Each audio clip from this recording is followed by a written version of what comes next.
Perselisihan dalam elit pengurus besar Nahdlatul Ulama menimbulkan banyak rasa penasaran. Ada apa dan kenapa belum menemukan titik temu? Apalagi hal itu terjadi antara Ketua Umum dengan hasil rapat harian Syuriah PBNU yang ditandatangani oleh Rais Am Kiai Haji Miftahul Akhyar.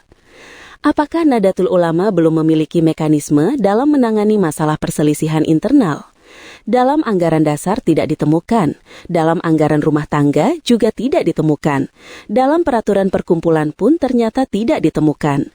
Terus, alhamdulillah, ternyata dalam sebuah buku yang berjudul Kumpulan Hasil Musyawarah Alim Ulama dan Konferensi Besar Nahdlatul Ulama tahun 2025 dapat ditemukan tentang aturan penyelesaian perselisihan internal. Bagaimana aturannya? Apa itu majelis tahkim? Mari kita simak bersama sebagai pembelajaran. Dalam buku tersebut disebutkan bahwa Peraturan Perkumpulan Nahdlatul Ulama Nomor 14 Tahun 2025 tentang penyelesaian perselisihan internal menyebutkan ada 5 istilah ketentuan umum dalam 1. Apa yang disebut perselisihan internal? 2. Apa yang disebut penyelesaian perselisihan internal? 3. Apa itu majelis tahkim? 4. Siapa itu hakim? 5. Apa itu yang disebut alat bukti? Pertama adalah perselisihan internal. Perselisihan internal adalah perbedaan pendapat, pertikaian, atau sengketa antara fungsionaris pengurus Nahdlatul Ulama dan kepengurusan dalam perkumpulan Nahdlatul Ulama yang disebabkan karena keputusan organisasi. Mungkin dari sini bisa disebut bahwa persoalan yang terjadi di PBNU saat ini adalah masuk kategori perselisihan internal. 2 adalah penyelesaian perselisihan internal. Penyelesaian perselisihan internal adalah cara untuk menyelesaikan perselisihan internal pengurus dan kepengurusan dalam perkumpulan Nahdlatul Ulama. 3 adalah majelis tahkim.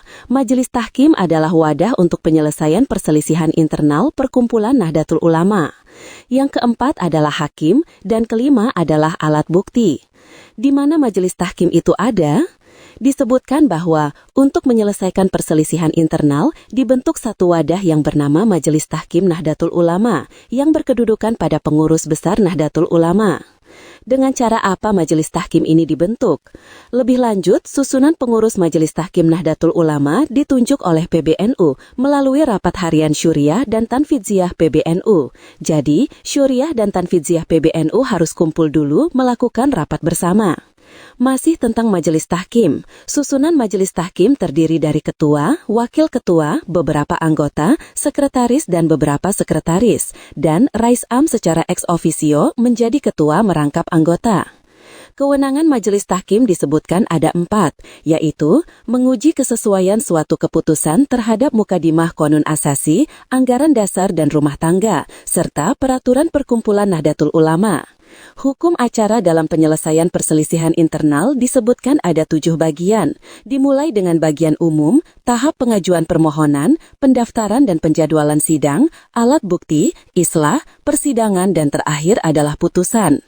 Islah adalah bagian di mana Majelis Tahkim Nahdlatul Ulama melakukan islah antara pemohon dan termohon sebelum persidangan. Dalam kamus, islah dapat berarti perdamaian. Namun, islah ini sepanjang materi permohonan tidak bertentangan dengan mukadimah Qonun Asasi, anggaran dasar, anggaran rumah tangga, peraturan perkumpulan Nahdlatul Ulama, dan peraturan PBNU. Jika tercapai islah bagaimana? Jika islah dapat tercapai, maka hasil islah dituangkan dalam putusan Majelis Tahkim Nahdlatul Ulama tanpa melalui persidangan. Namun, jika sebaliknya, maka perselisihan antara pemohon dan termohon diselesaikan dalam persidangan Majelis Tahkim. Dan yang juga perlu diketahui bahwa sidang majelis tahkim bersifat tertutup untuk umum. Sekali lagi, semoga semua yang terjadi di tubuh PBNU segera mendapatkan penyelesaian terbaik. Semua pengurusnya mendapatkan hikmah kebijaksanaan dari Allah yang Maha Kuasa. Kiai Haji Hashim Asy'ari yang menegaskan dalam mukadimah Qonun Asasi bahwa, dan barang siapa dianugerahi hikmah, maka benar-benar mendapat keberuntungan yang melimpah.